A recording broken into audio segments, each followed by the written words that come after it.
Welcome to Truth Talk Live. All right, let's talk. The truth is, I can't hide it. I can't hold it no more. A daily program powered by the Truth Network, This is kind of a great thing, and I'll tell you why. where pop culture, current events, and theology all come together. Speak Your mind. And now, here's today's Truth Talk Live host. Welcome to Truth Talk Live. This is Peter Rosenberger. This is Wednesday, and I am here, and I am glad that you are as well.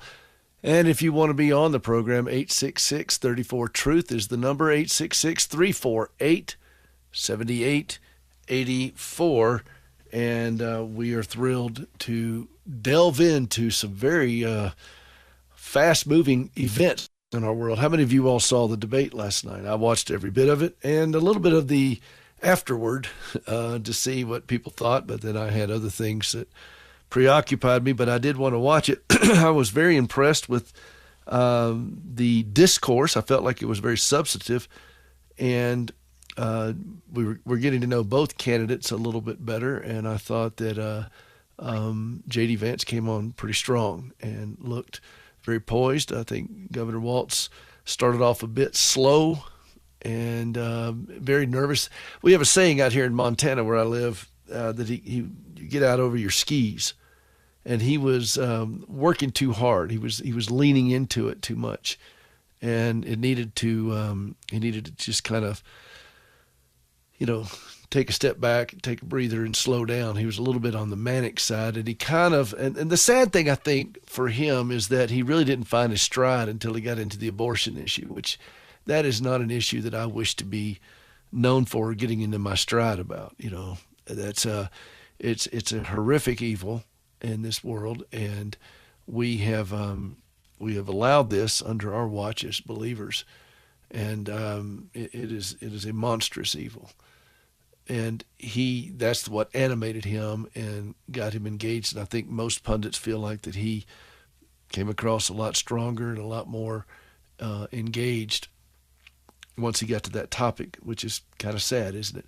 I noticed there was a couple things that they glaringly wasted time with, which was the whole climate change nonsense when we have 180 ballistic missiles launched over from Iran to Israel, and we've got the longshoremen going on strike, and then we have the media and the Biden administration being complicit in hiding his cognitive impairment, which is, if anybody says he's not cognitively impaired, I don't even know how to have a conversation with somebody about that, because he is. Otherwise, he'd be running for president.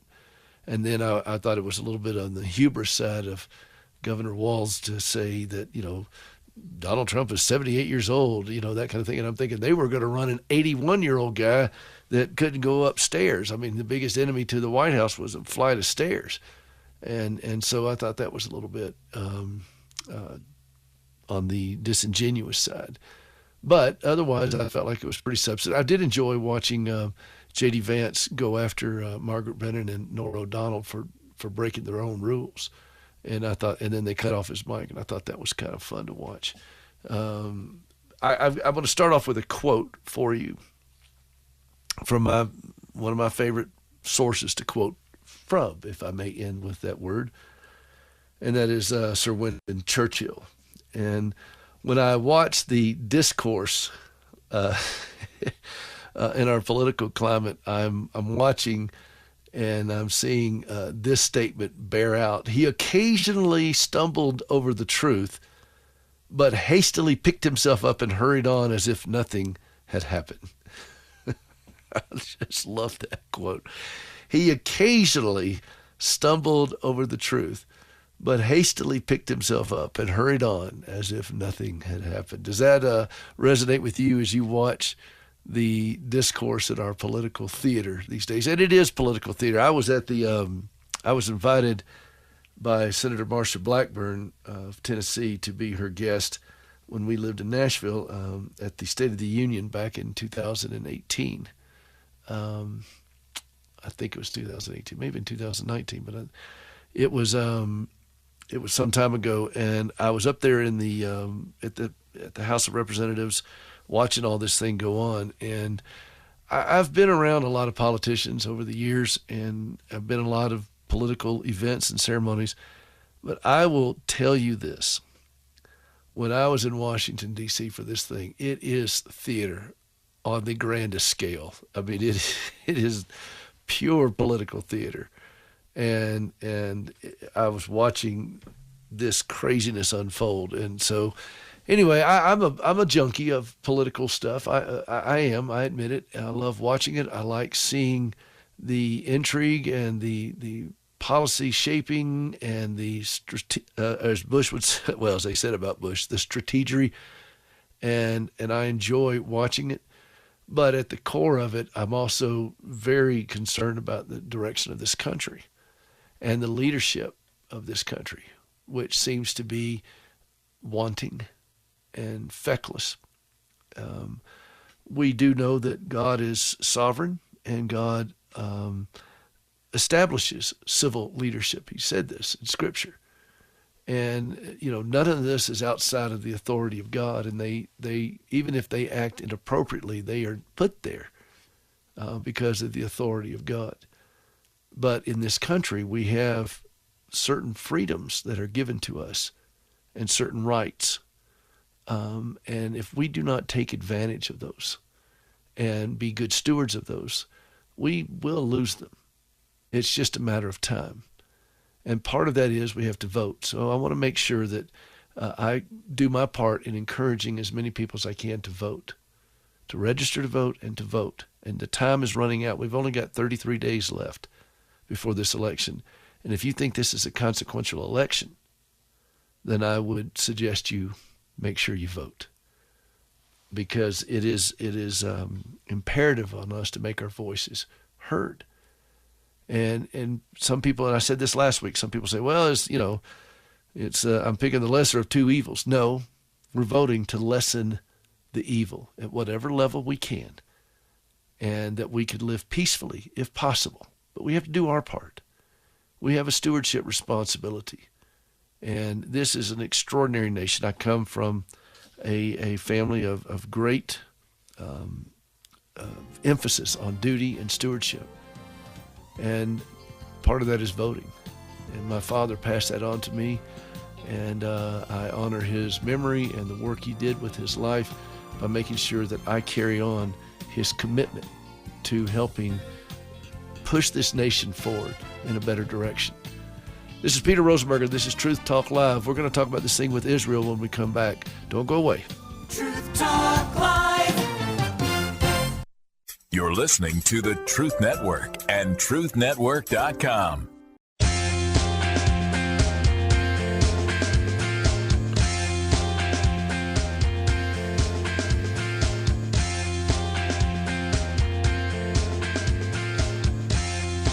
Welcome back to Truth Talk Live. This is Peter Rosenberger, and we are so glad to be able to gather around today and talk about some very difficult issues that are affecting our country, our world. This segment, by the way, is brought to you by my sponsor, Peel-Aways. And they, I do a show for caregivers. There's 65 million caregivers in this country right now taking care of a chronically impaired loved one. Peel-Aways are great, great, great resource for the family caregiver there. Have you ever tried to change sheets in the middle of the night due to caregiving demands? You ever tried to do that? If you're dealing with spills or wound care issues or anything like that, incontinence, all those kinds of things that caregivers deal with, these are fitted sheets that have layers in them, perforated on either side, not at the bottom, not at the top, just on the side, so you can just peel them away. They're waterproof, and you don't have to deal with anything crazy than just peeling away a sheet. And you can go out to my website, peterrosenberger.com, under Peter Recommends. That's the tab up there. Scroll down there and see a little bit more about them, and use my name, Peter, as a coupon code discount. You can do a subscription. They do any size sheet. Look, caregiving's hard enough. Let's find things that's going to make it easier. This one does. I've tried them. I looked at them. I tested them myself. They're very comfortable to sleep on. It's just like sleeping on a sheet. But you have that benefit of having, it's like chucks in a hospital. If you're familiar with a lot of hospitals, you nurses are, and your CNAs are. You just put it there, and you just protect the bed so you don't have to worry about all that. I know it's not fun to talk about that sort of stuff, but hey, try to do it in the middle of the night, and you'll decide how fun it is. So, peelaways.com, use my name, Peter. for a promo code, or just go to my website, peterrosenberger.com. All right, are you watching what's going on in the Middle East? I'm sure you are. Most of us are. And I've watched this thing with Iran. Actually, I've been watching Israel now for some time with great interest and admiration. And I have two people. I have a family member who is a diplomat in the U.S. State Department. I can't tell you who he is because I'm not allowed to. And he is highly involved with all these things. So I get one side from there, and the other side is my friend, Dr. Eric Walker, Rabbi Eric Walker, who has, he and I have been friends for many years, and he's become my go-to for this. He's a scholar, Messianic rabbi, and he has been delving into these things. And so I'll call him up and we'll have lengthy conversations. Well, he will talk. I will listen because I don't even know good questions to ask him sometimes.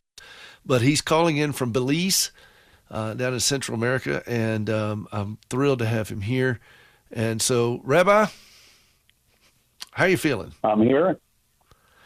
Shalom, how are you shalom, feeling? And shalom to your audience. And I want to wish all of them Lashana Torah as this evening begins the Feast of Trumpets, as it's called in the Bible. But Rosh Hashanah is the Hebrew name. Yom Teruah, the Feast of Trumpets, the day of the trumpet blast, or Rosh Hashanah, the head of the new year, as we enter into the Leviticus 23, God's appointed time. In Hebrew, it's called the Moedim. And these are God's appointed times. The Sabbath is the one that people are most familiar with. But now we're in the fall feast, as Jesus fulfilled all of the prophecies of the spring feast. Right. We now look for his return in the fall as the season of his return. Do you, you don't, of course, you and I have talked a long time about this. I'm just now introducing you to this audience, but there's no coincidence when it comes to God. And no, as a matter of fact, there's not even a Hebrew word for coincidence. So we're looking at this thing with today on the Feast of Trumpets, and as you watch this unfold, I know the whole thing with the pagers and everything else with Israel going on. As you watch this unfold, what are your thoughts? Number one, and then where do you go in Scripture? Where does your mind immediately go in Scripture? Well, there's two places that we have to begin. I think that Julie Andrews made it very clear that we should start at the beginning. It's a very good place to start. And so the beginning becomes where we look at God's first prophecy. And his first prophecy is recorded in Genesis 3:15, when he said there'll be enmity between the seed of the woman and the seed of the serpent. The seed of the woman is Jesus, our Messiah. The seed of the woman, the seed of the serpent, is the Antichrist, the one who we're expecting to rise up and sign a covenant with many. That's not necessarily a peace accord with Israel, as many people have narrowed it down, because there are actually 10 kingdoms that are part of the Antichrist reign and join with the armies of the Antichrist. But then we have to go from there in that prophecy to know that there is an anti-Israel, anti-Messiah, anti-Jewish spirit in the world. And as Jesus acknowledged that the spirit of the Antichrist is here, and it's prevalent. And so if you want to understand the root of anti-Semitism, why is there so much Jewish hatred? Why is Israel, this tiny country, no bigger than the state of New Jersey, always in the headlines? Why is it for 4,000 years that we have been in the land of Israel? Do people focus so much attention on it? And it's because God spoke a promise to Abraham in Genesis 12:3. And he said very clearly, I will bless those who bless you, and I will curse those who curse you. And all the nations of the earth will be blessed through you. He was talking about Israel. He was talking about the nation of Israel, the people of Israel. And I have to tell you, Peter, bottom line, anti-Jewish and anti-Israel is anti-Jesus. Jesus there he is. Came as Eric, we dropped Yes. a signal for just a second. Can you repeat that last minute? Okay, the last minute was we look at Genesis 12:3. God spoke to Abraham in Genesis 12:3. Are we still connected? Yeah, we're still here. Okay. All right. So Genesis 12:3. I will bless those who bless you, and I will curse those who curse you. And all the nations of the earth will be blessed through you. Now, understanding Abraham's name, okay, Abraham means father of many nations. That includes the Gentiles. This was the precursor when God spoke about the nations coming into and providing a way for them to join together under Father Abraham. But the promise was through Isaac and Jacob. So anti-Israel is anti-Jewish. Anti-Jewish is anti-Jesus. Jesus came as a Jew, lived as a Jew, will return as a Jew, and he will return to Jerusalem to rule and reign for 1,000 years. So Israel, in the English, it says Israel is the apple of God's eye. But in the Hebrew, it says it's the pupil of God's eye. And the pupil is where light is received and light is perceived. So the Jews were called to be a light to the nations, a light to the Gentiles, and salvation was to come through the Jews. Sorry, you coming in and out just a hair, but it's a long ways to Belize, to Montana, to North Carolina, to the rest of the country. So thank you for your patience. But I wanted to have Eric on here. We're going to go to a break and see if we can't tighten up this signal just a hair. This is Peter Rosenberger. This is Truth Talk Live, and we're glad that you're with us. We're going to talk some more with Dr. Rabbi Eric Walker, my longtime friend, who's going to then unpack what we're seeing unfolding in front of us here, okay? Truth Talk Live, Peter Rosenberger, peterrosenberger.com. Don't go away. We'll be right back. You're listening to the Truth Network and truthnetwork.com.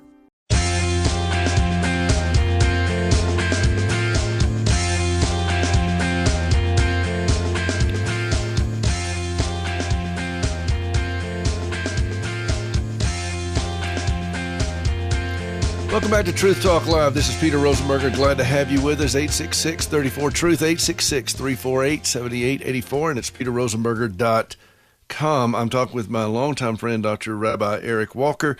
We do have a little bit of a connection issue. We try to work on it, and if you hear a gap on that, bear with us. He's in Belize. I'm in Montana, and Truth is in North Carolina, and there are a lot of power issues and everything else going on, so we will do our best to muddle through doing a live show like this, but these are important things to talk about. And he set the table before the break of where things started with this enmity against the Jewish people and how this has been going on for a very, very long time.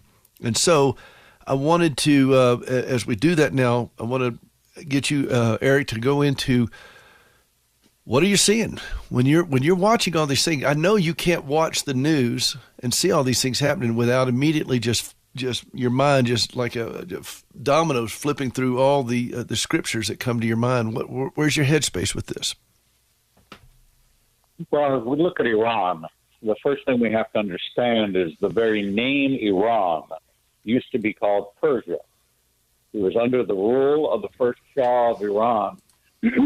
We changed it from Persia to Iran, and in Arabic, Iran means Aryan, like the Aryan nation of Adolf Hitler. So the first Shah was a fan of ethnic cleansing and changed the name to pattern himself and his country after what Hitler, may his name be cursed, did to us back during the Holocaust. So we have a nation going all the way back to Haman, to the time of Haman. So just keep in mind that when John wrote the book of Revelation, he was talking about what was, what is, and what is to come. So as we take a look at what was, we have the encounter with Haman, who wanted to blot out the name of Israel from the world. He wanted to eliminate us as a race. We fast forward to World War II, where Adolf Hitler annihilated 6 million Jews. Finally, out of the ashes of the Holocaust, the nation of Israel was birthed as an independent Jewish state. And it has always been Iran's goal under the new construct of the caliphate, of the mullahs in Iran, of the Ayatollah, who represent a portion of the Muslim community. They are not the predominant part of the Muslim community. The Shias, there are Sunnis and Shiites, and they represent the Shiite faction that believes that the Ayatollah is the supreme leader and should head the caliphate. Now, let me interject for just a second, Eric. Eric, sure. Let me interject for just a second. When the Shah of Iran was in power back in the 70s during the Carter administration before the fall of Iran, he wasn't really involved in the religious part that we're seeing that has been there since now the late 70s. He was more of a secular leader. Is that correct? That's correct. Now, he was the second Shah. His father was the first Shah. Okay. So his father was the Nazi sympathizer. So people may not be aware of this, but there is a Jewish community in Iran, and the Constitution of Iran protects the Jewish community in Iran. But in my mind, my biblical worldview, I see that as the foundation of a hostage crisis for over 10,000 Jews that live within the borders of what we know today as Persia, which is now Iran. And most people aren't aware that under the rule of the second Shah, when we had the Iran hostage crisis and we had all the issues in the 70s, that many of the Iranian Jews left and came to America or Eastern Europe. As a matter of fact, a good friend of mine, Rabbi Koshkerman, out of Atlanta, was a rabbi, a predominant, one of the chief rabbis of Iran, who brought many of the exiles out of Iran when they began to turn at the fall of the Shah into a nation that embraced violence, the whole caliphate, the advancement of jihad. People also don't realize that the name Hamas in Hebrew means violence. So there are many subtle aspects of this. A very important thing to note about my earlier comment about Genesis 12:3 is that no empire in the history of the world who has ever stood against Israel exists today as an empire. The last one to fall was the British Empire. And when they made their backdoor deal with the Arabs while they were helping Israel become a nation, they had divided loyalties. And we watched the impact of God on the destruction of the British Empire. I actually live in a country that is independent. Just celebrated our 43rd independence from the British Empire.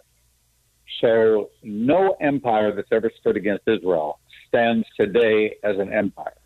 Not the Ottoman, not the Turks, not the Egyptian, not the Roman, not the British. No empire that has ever stood against Israel exists today. So you were talking earlier about the election and that people should vote. And I will tell you that the top on my list of who to vote for is somebody that has a pro-Israel stance. Not rhetoric, but actually will come alongside of Israel and stand as a nation, because the salvation of this nation rests, and of all nations around the world, rests on the faith of Israel. So goes Israel, so goes the world. Man has so blatantly introduced what Haman tried to do so many thousands of years ago. And there's the debate now, and I was really struck by how the United States, some people in the United States in official capacity were trying to urge restraint on Israel. And, they sent over 180 missiles. Well, what is a restraint what does that look like? When you're attacked by 100, just because their missiles failed doesn't mean that Israel's missiles have to fail too. And I'm really perplexed, because if somebody sent 180 missiles to the United States of America, would we show restraint? What would we do? And I don't think we're in a position to tell Israel how to defend its nation. No, and God spoke in his word that never again would Israel be divided. Once he reunited Judah and Israel, he proclaimed that never again will the land be divided. So this two-state solution is anti-biblical.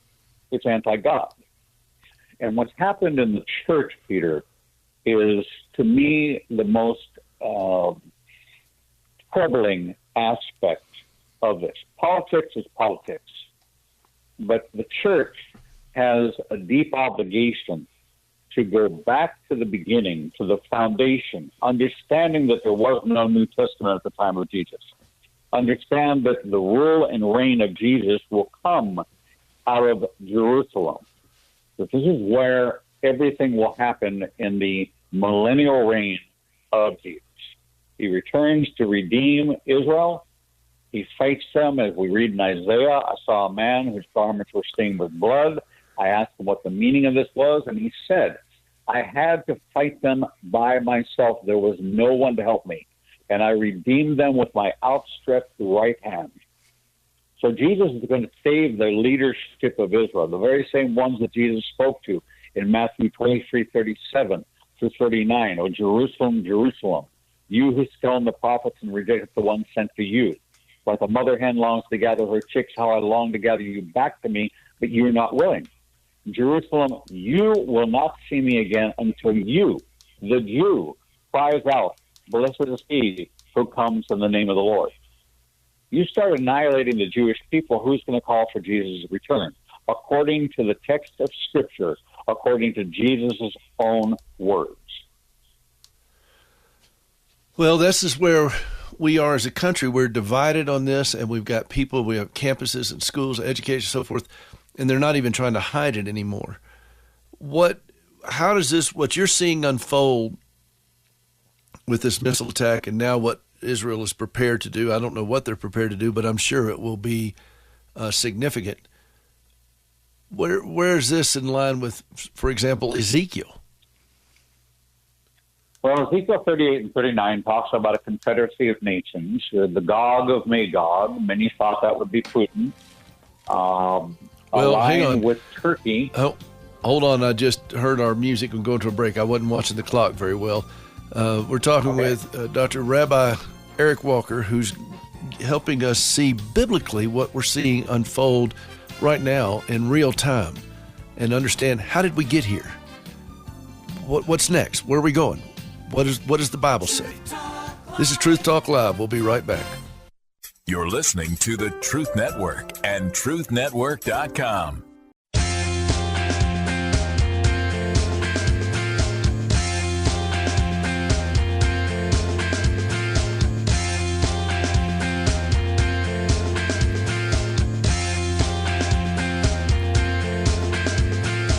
Welcome back to Truth Talk Live. This is Peter Rosenberger. Glad to have you with us. Truth Talk Live, 866-348-7884, peterrosenberger.com, Rosenberger. It's Irish. No, it's not Irish. peterrosenberger.com, and I'd love to hear from you. I'm talking with my longtime friend, Dr. Rabbi Eric Walker, who is bringing us a lengthy understanding. I mean, he has been studying this for a lifetime, and seeing how biblical prophecy and scriptures are coming alive right now on the headlines.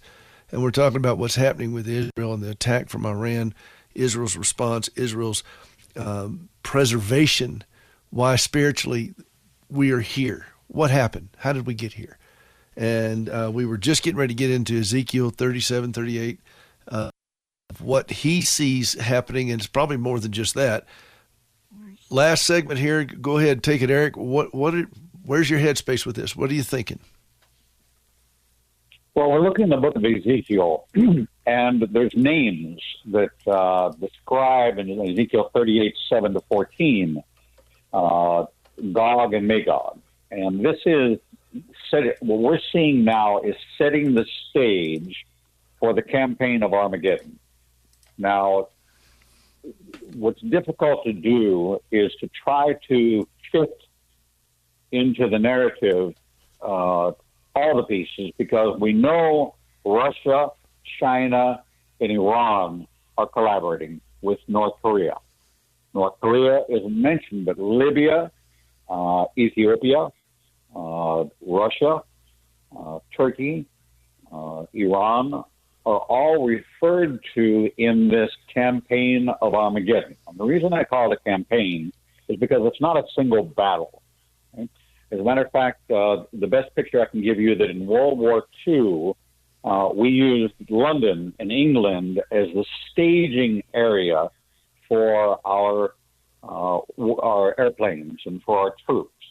The same way the Valley of Megiddo in Israel, which is a large expanse, it's one of the largest expanses surrounded by mountains, is where people think the battle is going to be fought, but that's actually going to be the staging area because the battles take place in the hills outside of Jerusalem and the hills leading up. So we see Lebanon. Well, Lebanon is not mentioned in Ezekiel 38 and 39. They're actually mentioned in Psalm 83.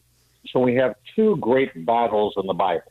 The Psalm 83 war, which many think was fulfilled in the Yom Kippur War, the Six-Day War. And then we have the upcoming campaign of Armageddon. So I phrase this as setting the stage for Armageddon. Are we approaching Armageddon? Yes, we are. Once this they call it the volcanoes in the Pacific, the Ring of Fire, but we also have a Ring of Fire surrounding Israel.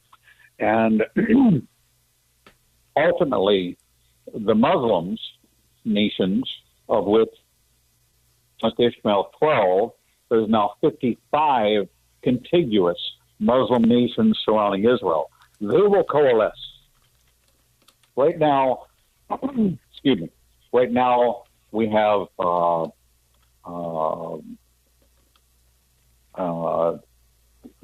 Jordan, who has opened up their airspace to Israel to allow for Israeli jets to fly over Iran. But ultimately, Jordan, which, by the way, that is going to happen. That is not a small thing, is it? It's huge. That Jordan is allowing that. No, it's absolutely huge. Jordan, the United Arab Emirates, even Saudi Arabia, and Egypt have shown themselves to be more leaning towards Israel, and this is not as clear cut as many who are out there teaching prophecy would say. Oh, this is definitely this, or this is definitely that. I can't say with certainty. What I can say with certainty is all these things were foretold by Jesus. He gave us the end time signs, wars and rumors of wars, the great falling away. Men would become lovers of themselves. I call that homosexuality, is what my interpretation of that is.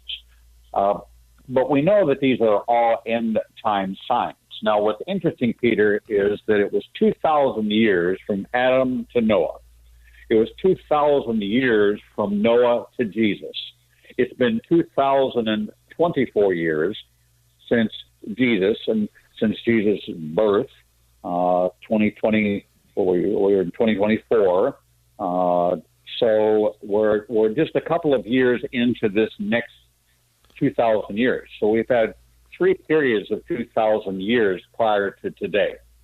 If we look at creation, it was 6 days. So if you look in Timothy, it says a day is like 1,000 years to the Lord, 1,000 years like a day.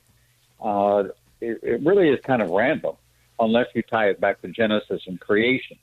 So if we have these 3 2,000-year periods, okay, and we're now in that period that would be leading up to what would be the 7th day or 1,000 years of rest, that would describe the millennial reign of Jesus.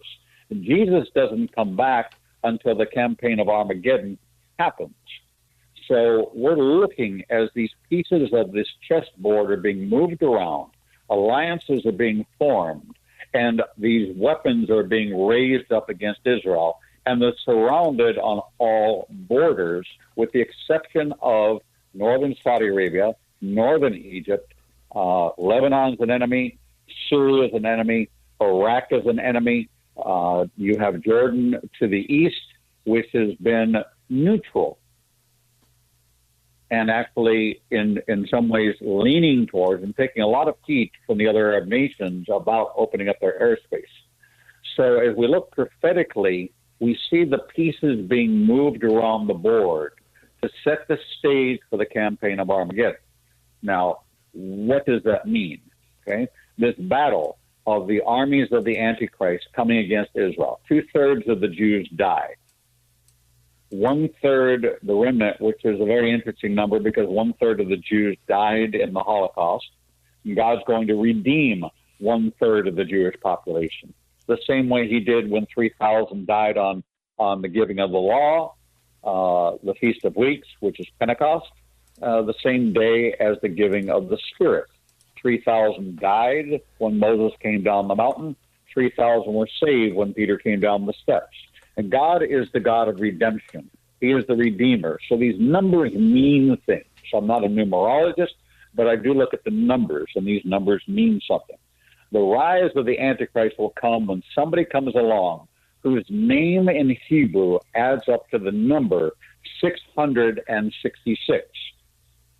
Each one of the Hebrew letters in the Hebrew alphabet, the same as the Arabic alphabet, has a numerical value. So you would have to say, well, is Donald John Trump the Antichrist? Well, you would have to translate his name into Hebrew and then add up the number of his name. I can tell you it's not 666. But there will be someone, maybe a European Jew who is comes from a mixed background. It's not going to be a Jewish leader that's going to bring peace and prosperity to the world. It's going to be a Gentile, whether or not it's an Arab Gentile, whether or not it's a Christian Gentile, whether or not it's a non-believing Gentile, don't know. We're not given that much information about who the Antichrist will be. This is the spawn of Satan. This is the seed of the serpent who will rise up and bring us 3.5 years of peace and the restoration of Jewish worship, which always translates to temple worship in Jerusalem, and then 3.5 years of persecution to take the mark of the beast. Are we at that point? We are not. Are we moving towards that point? We definitely are. And the speed at which we are accelerating is what is stunning about the events that are taking place right now on this evening of the Jewish New Year, ushering in the year 5785, as we count it from the 6th day of creation, the day of man. Well, this is, again, fascinating, and I this is why you're my go-to for this. There is so much more, by the way, that he has available. He's got hundreds and hundreds of hours of teaching on this at his YouTube page, Igniting a Nation. Igniting a Nation. I would highly recommend for you to go out there. He's got it set up by topics and all kinds of things. Plus his your book about prophecy, about Genesis 3:15. Tell me the name of that book again, Eric. It's called 3:15, The Genesis of All Prophecy. Right, and that's available too, and that's a great place to start.